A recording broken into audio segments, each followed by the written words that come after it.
Dear students, today's class is about your first poem, Romeo and Juliet.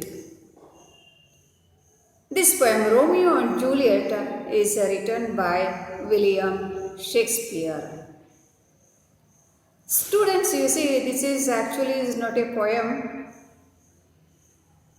The lines of the poem, they are chosen from the play written by Shakespeare. The play is Romeo and Juliet. Play. ನಾಟಕ William Shakespeare ಬರೆದಿರ್ತಕ್ಕಂಥ ನಾಟಕ Romeo and Juliet. ಅದರಿಂದ ಕೆಲವು ಲೈನ್ಸನ್ನು choose ಮಾಡಿ ನಿಮಗೆ ಒಂದು poem ಆಗಿ ಕೊಟ್ಟಿದ್ದಾರೆ. The dialogue of Romeo and the dialogue of Juliet. Now you go to the poem Romeo and Juliet. There you see in the picture is about Romeo and Juliet. And this poem, it is about the teenage love. The teenage love of Romeo and Juliet. Now students, before going to the poem, let us see about the families of Romeo and Juliet. Romeo belongs to Montague's family. Juliet belongs to Capulet family. Those two are the families of Verona, that is in Italy, royal families, ರಾಜಮನೆತನಗಳು. Romeo ಮತ್ತು Juliet ಸೇರಿರ್ತಕ್ಕಂಥದ್ದು. ರೋಮಿಯೋದು Montague family, ಹಾಗೆ Juliet Capulet family. They are rivals ಅಂತ ಹೇಳಿದ್ರೆ enemies, ಶತ್ರುಗಳು ಅವರಿಬ್ಬರು. ಒಬ್ಬರು ಫ್ಯಾಮಿಲಿ ಇನ್ನೊಬ್ಬರು ಫ್ಯಾಮಿಲಿಗೂ ಆಗಲ್ಲ. Once Lord Capulet he has arranged a party, grand supper, ಒಂದು ಔತಣಕೂಟವನ್ನು ಅರೇಂಜ್ ಮಾಡಿದ್ದಾರೆ ಕ್ಯಾಪಿಟಲ್ ಫ್ಯಾಮಿಲಿಯಿಂದ. ಲಾರ್ಡ್ ಕ್ಯಾಪುಲೆಟ್ ಅರೇಂಜ್ ಮಾಡಿದ್ದಾರೆ. They have not invited this Romeo ಫ್ಯಾಮಿಲಿಯನ್ನು ಇನ್ವೈಟ್ ಮಾಡಿಲ್ಲ. But Romeo wants to attend the supper. Why? Because he wants to meet a girl called Rosaline ಅಂತ ಒಬ್ಬ ಹುಡುಗಿ. ಅವಳನ್ನು ರೋಮಿಯೋ ನೋಡಬೇಕು ಅಂತ ಇದ್ದಿದ್ದರಿಂದ ಅವನು ಆ ಪಾರ್ಟಿಗೆ ಹೋಗ್ತಾನೆ. How does Romeo go to the party? How does Romeo attends the party? In disguise ಅಂತ ಹೇಳಿದ್ರೆ ಮಾರುವೇಷ ಅಂತ. ಮಾರುವೇಷದಲ್ಲಿ ಆ ಪಾರ್ಟಿಗೆ ಹೋಗ್ತಾನೆ. ಯಾಕಂದರೆ ಅವನ ಗುರುತು ಬೇರೆಯವ್ರಿಗೆ ಸಿಗಬಾರ್ದು. And in the party, there is a dance going on. A girl is dancing with other girls on the dance floor. Romeo, who watches the dance, is fascinated by the beauty of that girl. Later he comes to know that girl is Juliet. That is a daughter of Capulets. But unknowingly he is attracted by that girl and he likes her beauty and he loves her, Juliet. Later, Juliet also has love feelings towards Romeo. Now, students, let us go to the poem. There are two parts. First one is the lines spoken by Romeo. How does Romeo express his love towards Juliet in his colorful words? And second part is about Juliet. How does Juliet express his love towards Romeo in her words? So now let us go through the poem. You listen my reading and you also try to read the poem 3 or 4 times. You should read it loudly. Romeo. How She doth teach the torches to burn bright. It seems she hangs upon the cheek of night as a rich jewel in an Ethiop's ear. Beauty too rich for use, for earth too dear, so shows a snowy dove trooping with crows, as yonder lady over her fellows shows. The measure done, I shall watch her place of stand, and touching hers, make blessed my rude hand. Did my heart love till now? Forswear it, sight, for I never saw true beauty till this night. Juliet. Come, night, come, Romeo, come, though day in night, for thou will lie upon the wings of night, whiter than new snow on a raven's back. Come, gentle night, come, loving black-browed night, give me my Romeo, and when I shall die, take him and cut him out in little stars, and he will make the face of heaven so fine that all the world will be in love with the night and pay no worship to the garish sun. Romeo. How? It's so wonderful. It's so surprising, shocking. He exclaims. ಅವನು ಆಶ್ಚರ್ಯದಿಂದ ಹೇಳ್ತಾನೆ, ಹೋ. When he watches the beauty of Juliet, she does teach. She refers to Juliet. Doth, D-O-T-H, archaic. It is equal to does, D-O-E-S. She does teach the torches to burn bright. She, Juliet, her beauty. She is so beautiful. Our beauty is brighter than the brightness of the torches there burning in the night. ಆ ರಾತ್ರಿ ವೇಳೆಯಲ್ಲಿ ಅಲ್ಲಿ ಉರಿಯತಕ್ಕಂಥ torches ಇದೆಯಲ್ಲ, ದೀಪಗಳಿದೆಯಲ್ಲ, ಅದಕ್ಕಿಂತ ಅವಳ brightness ಹೆಚ್ಚಾಗಿತ್ತು. The lights of torches, they look very dull compared to the brightness of the beauty of Juliet. So she says, she teaches the torches to burn bright. Yes, torches, you compete with me, with my beauty. Why you look so dull? You burn brighter than me. ನನಗಿಂತ ನೀವು ಬ್ರೈಟಾಗಿ ಹುರಿರಿ, ಆ brightness ಇರಲಿ. ಯಾಕಂತ ಹೇಳಿದ್ರೆ ನನ್ನ brightness ಮುಂದೆ ನೀವು dull ಆಗಿದ್ದೀರಿ. ಸೊ ಇಲ್ಲಿ ಒನ್ ಮಾರ್ಕ್ ಕ್ವೆಶನ್ ಕೇಳ್ತಾರೆ, who teaches the torches to burn bright? Answer is Juliet. It seems she hangs upon the cheek of night as a rich jewel in an Ethiop's ear. How does she seem? ಹೇಗೆ ಕಾಣಿಸ್ಕೊತಾ ಇದ್ಲು ಅವಳು? She seems that she hangs upon ಅಂದರೆ ನೇತಾಡ್ತಕ್ಕಂಥದ್ದು.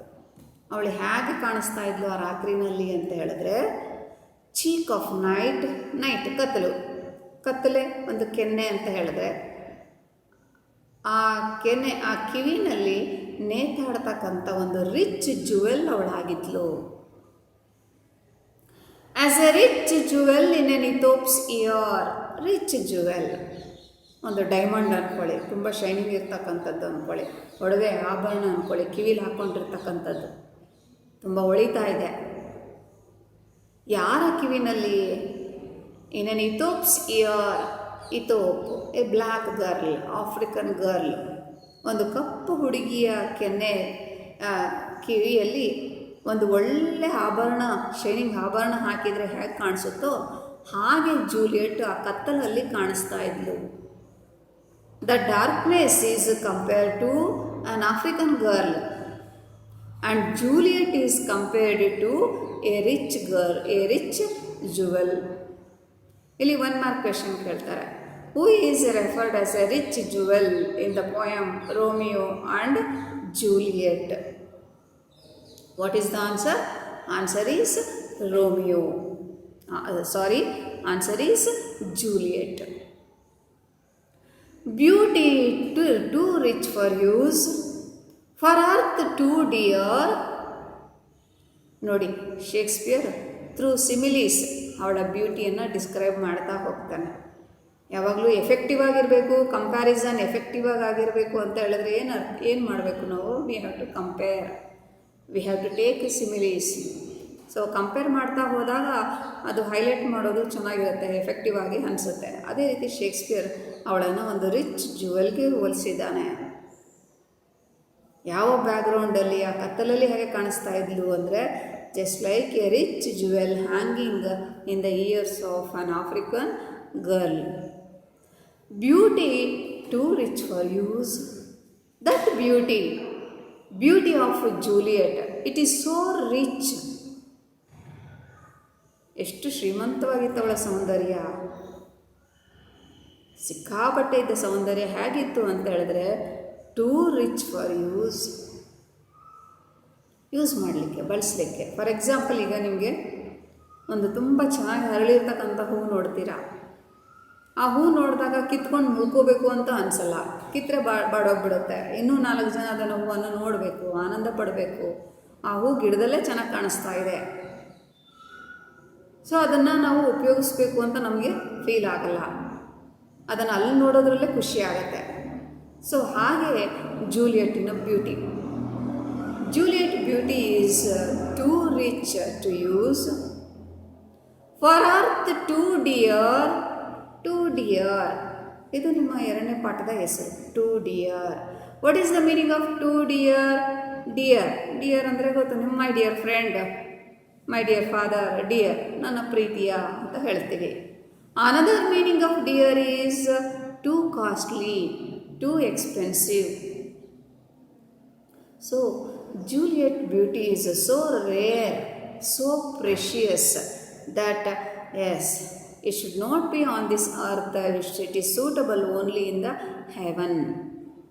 Juliet beauty ಎಷ್ಟು ವಿಶೇಷವಾಗಿತ್ತು ಅಂದರೆ, ಅದು ಭೂಮಿ ಮೇಲಲ್ಲ, ಸ್ವರ್ಗದಲ್ಲಿ ಇರಬೇಕಿತ್ತು. ನಾವೇನಾದರೂ ಕಂಪೇರ್ ಮಾಡ್ಬೇಕಾದ್ರೆ ಹೇಳ್ತೀವಿ ಸ್ವರ್ಗದಂಗಿತ್ತು ಅಂತ ಹೇಳ್ತೀವಿ ನಾವು. ಅಂದರೆ ಏನರ್ಥ? ಅದನ್ನು ಬಿಟ್ಟರೆ ಇಲ್ಲ, ಅದೇ ಲಾಸ್ಟ್. ಭೂಮಿಯಲ್ಲ, ಅದು ಸ್ವರ್ಗ ಅಂತ. ಹಾಗೆ ಅವಳ ಬ್ಯೂಟಿ ಎಲ್ಲಿರಬೇಕಿತ್ತು ಅಂದರೆ ಸ್ವರ್ಗದಲ್ಲಿ. It is suitable only on in heaven, not on earth. For earth too dear, for earth it is too costly. So shows a snowy dove trooping with the crows. One more comparison. She seems like a snowy dove. Underline ಮಾಡಿ. ಇದು ಕೂಡ ಅಷ್ಟೇ ಒಂದು reference, ಒಂದು comparison. Here Juliet is compared to a snowy dove. ನಿಮಗೆ 1 mark question ಕೇಳ್ತಾರೆ. Who is compared to a snowy dove in the poem Romeo and Juliet? Answer is Juliet. Snowy dove, snowy, it shows color. Hima tara, whitish, not pure whitish, white.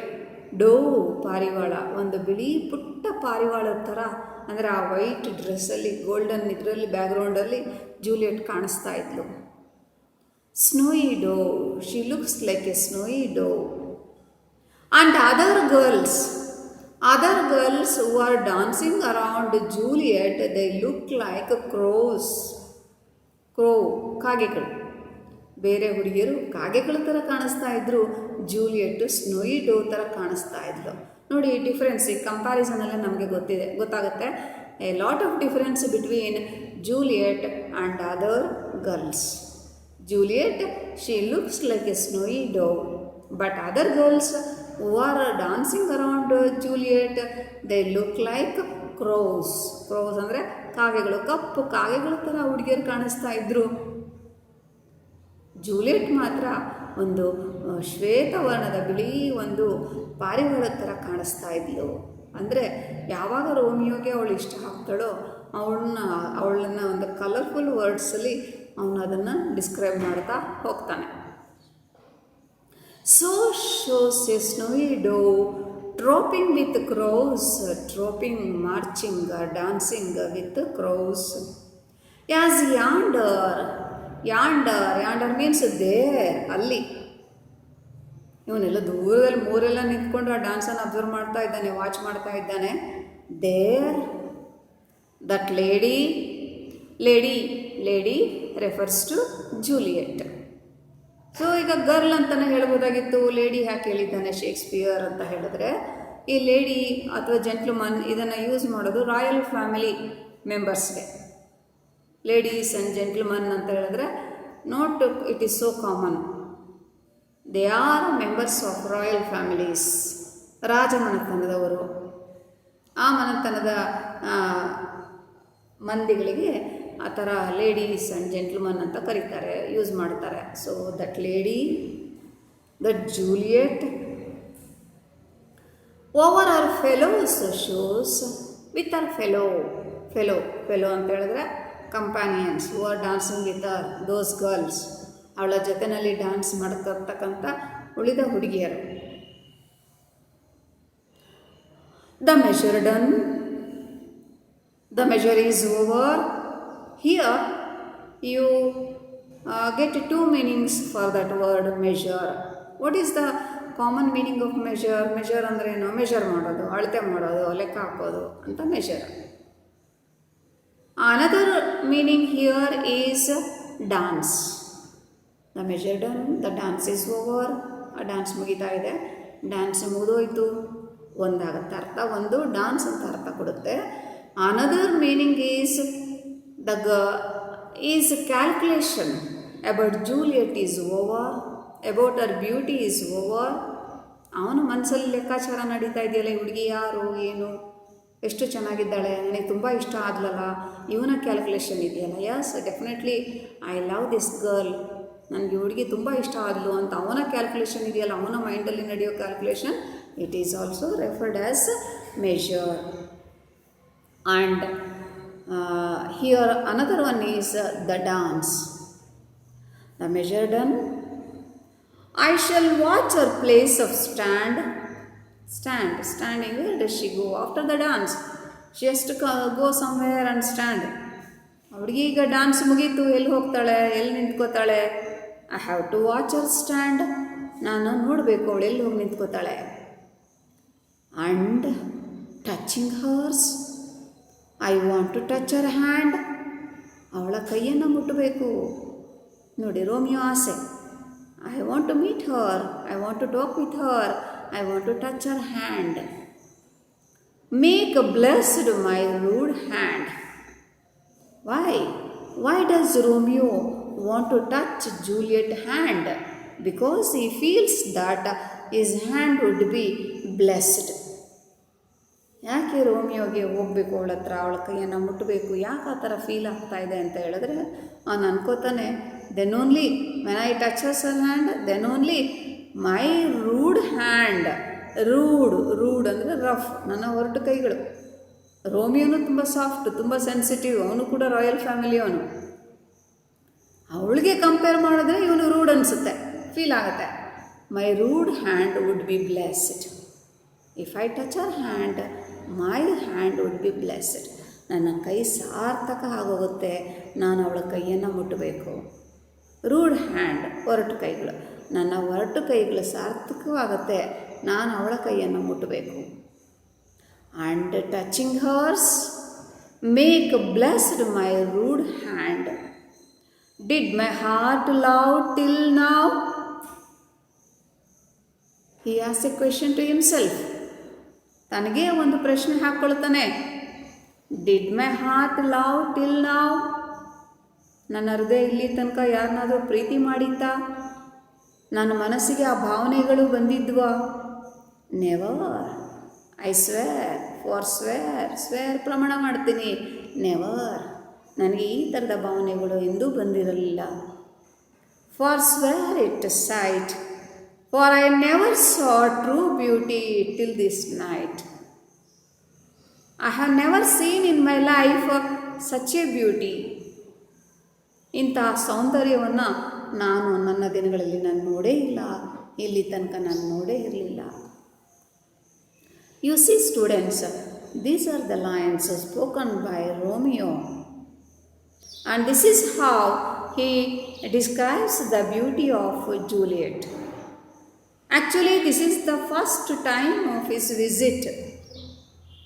Juliet, this is the first time he comes to know that this is Juliet. She is a daughter of Capulets.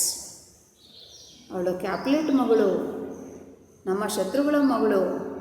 ಇದೇ ಅವನು first time ಅದನ್ನು ನೋಡ್ತಾ ಇರೋದು, ಅದನ್ನು feel ಆಗ್ತಾ ಇರೋದು.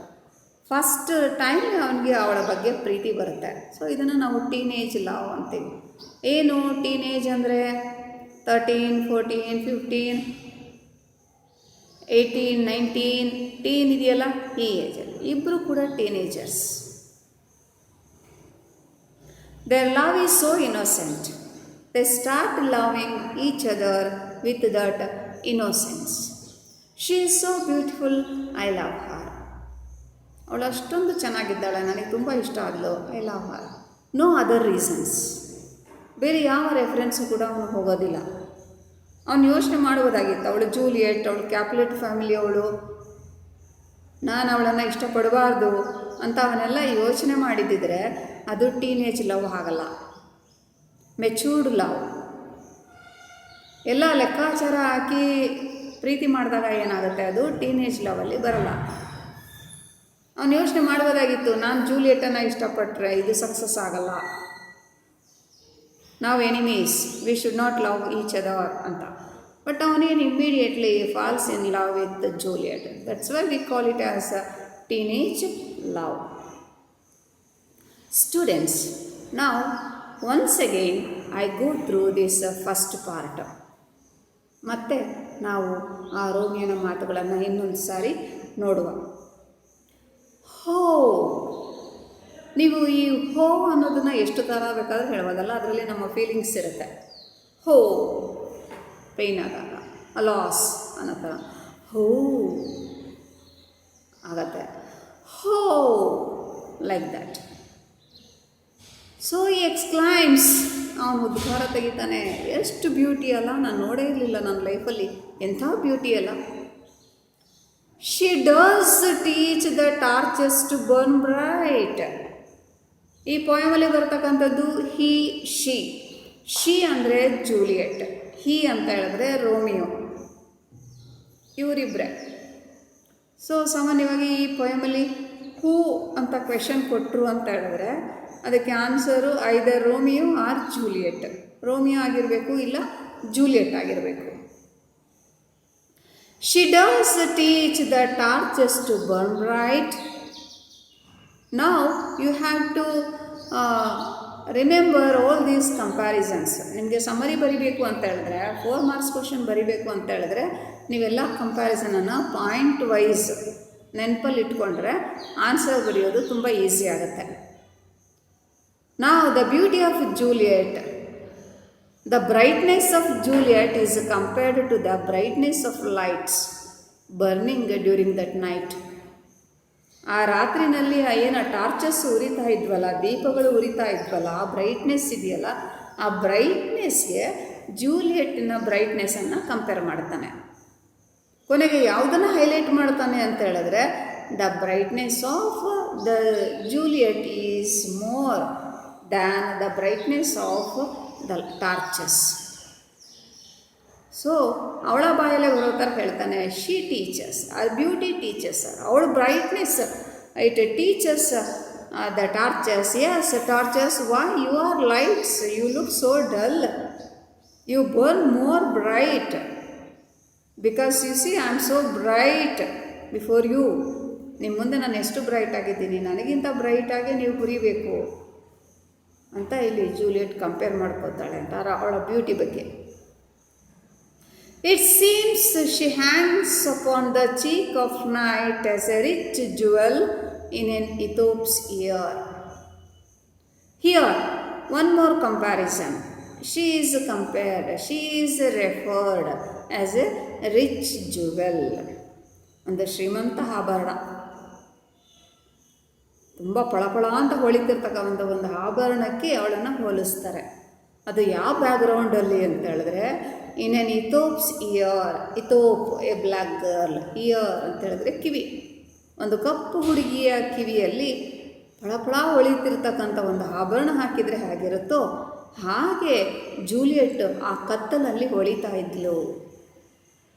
ಇಲ್ಲಿ ಆ ಬ್ಲ್ಯಾಕ್ ಗರ್ಲ್ ಯಾರು ಅಂದರೆ ನೈಟ್, ಡಾರ್ಕ್ನೆಸ್. ರಿಚ್ ಜುವೆಲ್ ಯಾರು? ಜೂಲಿಯಟ್.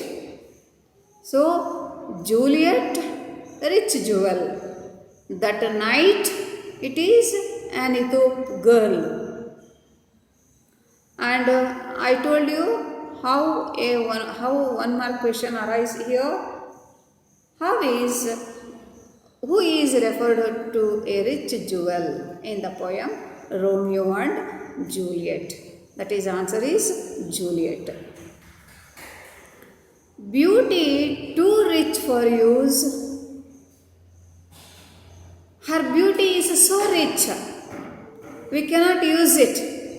ಈಗ ನಿಮಗೆ ತುಂಬ ವೈಟ್ ಇರ್ತಕ್ಕಂಥ ಒಂದು ಟವಲ್ ಕೊಟ್ಟರೆ, ನೀವು ಮುಖ ಒರೆಸ್ಕೊಳ್ಳಿ, ನೀವು ಕಾಲು ಒರೆಸ್ಕೊಳ್ಳಿ ಅಂತ ಒಂದು ಒಳ್ಳೆ ಟವಲ್ ಕೊಟ್ಬಿಟ್ರೆ ನೀವು ಒರೆಸ್ಕೊಳ್ಳಲ್ಲ. ಯಾಕೆ ಅಂತ ಹೇಳಿದ್ರೆ ಅದು it is too rich for use. ನನ್ನ ಮುಖವನ್ನು ಒರೆಸ್ಕೊಳ್ಳಿಕ್ಕೆ, ನನ್ನ ಕೈಯನ್ನು ಒರೆಸ್ಕೊಳ್ಳಿಕ್ಕೆ ಇಟ್ ಈಸ್ ಮೋರ್. ಆ ಟವಲನ್ನು ನನಗೆ ಕೊಳೆ ಮಾಡಬೇಕು ಅಂತ ಅನಿಸಲ್ಲ, ಅದು ಅಷ್ಟು ಬ್ರೈಟಾಗಿ ಕಾಣಿಸ್ತಾ ಇರುತ್ತೆ. ಅದೇ ರೀತಿ Juliet beauty, it is too rich to use. ಅಂಥ ಬ್ಯೂಟಿನ ನೋಡಲಿಕ್ಕೂ ಸಾಧ್ಯ ಇಲ್ಲ. ಅದನ್ನು ನಾವು ನಮಗೆ ಆ ಬ್ಯೂಟಿ ನಮಗೆ ಸಿಗುತ್ತೆ, ನನಗೆ ದಕ್ಕುತ್ತೆ ಅಂತ ಹೇಳಲಿಕ್ಕೂ ಸಾಧ್ಯ ಇಲ್ಲ. For earth too dear, it is not suitable to be on this earth.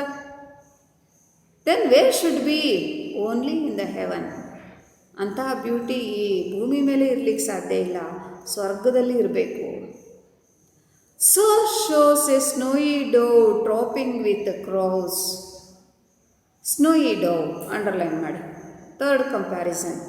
Who is compared, who is referred as a snowy dove. ಒಂದು ಹಿಮದಂಥ ಒಂದು ಪಕ್ಷಿ, ಸಣ್ಣ ಪಕ್ಷಿ, ಪಾರಿವಾಳ ಥರ ಜೂಲಿಯಟ್ ಕಾಣಿಸ್ತಾ ಇದ್ಲು. Trooping, marching, dancing with our fellows, that is girls. ಇವಳನ್ನು ಬಂದು ಸ್ನೋಯಿ ಡೋಗೆ ಕಂಪೇರ್ ಮಾಡ್ತಾನೆ. Other girls they are compared to crows. Crow ಅಂತ ಹೇಳಿದ್ರೆ ಕಾಗೆಗಳು. ಕಾಗೆಗಳಿಗೆ ಬೇರೆ ಹುಡುಗಿಯರನ್ನ ಕಂಪೇರ್ ಮಾಡ್ತಾನೆ. ಅದೇ ಜೂಲಿಯಟ್ಟನ್ನು ಒಂದು ಸ್ನೋಯಿ ಡೋಗೆ ಕಂಪೇರ್ ಮಾಡ್ತಾನೆ. As yonder lady over her fellows shows, our fellows, fellow ಅಂತ ಹೇಳಿದ್ರೆ ಜೊತೆಗಾರರು ಅಂತ. ಅವಳ ಜೊತೆನರಿದ್ದಾರಲ್ಲ, ಗರ್ಲ್ಸ್ ಡ್ಯಾನ್ಸ್ ಮಾಡ್ತಾ ಇದ್ದಾರಲ್ಲ, ಅವರ ಮಧ್ಯದಲ್ಲಿ ಅವಳು ಸ್ನೋಯಿ ಡೋ ಥರ ಕಾಣಿಸ್ತಾ ಇದ್ಲು. And other girls they look like crores. Yonder, what is the meaning of yonder? I told you, yonder means there, ಅಲ್ಲಿ ಆ ಹುಡುಗಿ ಆ ಜೊತೆ ಹುಡುಗಿಯರ ಜೊತೆ ಆ ಥರ ಕಾಣಿಸ್ತಾ ಇದ್ದಾಳೆ. The measure done, the measure is over, my calculation is over, the dance is over. Dance ಮುಗೀತು. ಅವಳು ಈಗ ನಂತರ ಯಾವ ಕಡೆ ಹೋಗ್ತಾಳೆ? Where does she go, where does she stand? I have to watch her. ಅವಳು ಎಲ್ಲಿ ಹೋಗ್ತಾಳೆ, ಎಲ್ಲಿ ಡ್ಯಾನ್ಸ್ ಮಾಡ್ತಾಳೆ, ಅವಳನ್ನು ಇವನು ಫಾಲೋ ಮಾಡ್ತೀನಿ ಅನ್ಕೋತಾನೆ. And touching hers, I want to touch her, ನಾನು ಅವಳ ಕೈಯನ್ನು ಮುಟ್ಟಬೇಕು. Make blessed my rude hand when I touch hand. Why does Romeo want to touch her hand? Because his rude hand would be blessed. ನನ್ನ ಕೈ ಸಾರ್ಥಕ ಆಗೋಗುತ್ತೆ. Rude hand ಅಂದರೆ rough hand. ನನ್ನ ರಫ್ ಹ್ಯಾಂಡ್ ಸಾರ್ಥಕ ಹೋಗ್ಬಿಡುತ್ತೆ, ನಾನು ಅವಳ ಕೈಯನ್ನು ಮುಟ್ಟಬೇಕು. Did my heart love till now, ever my heart felt that love feelings.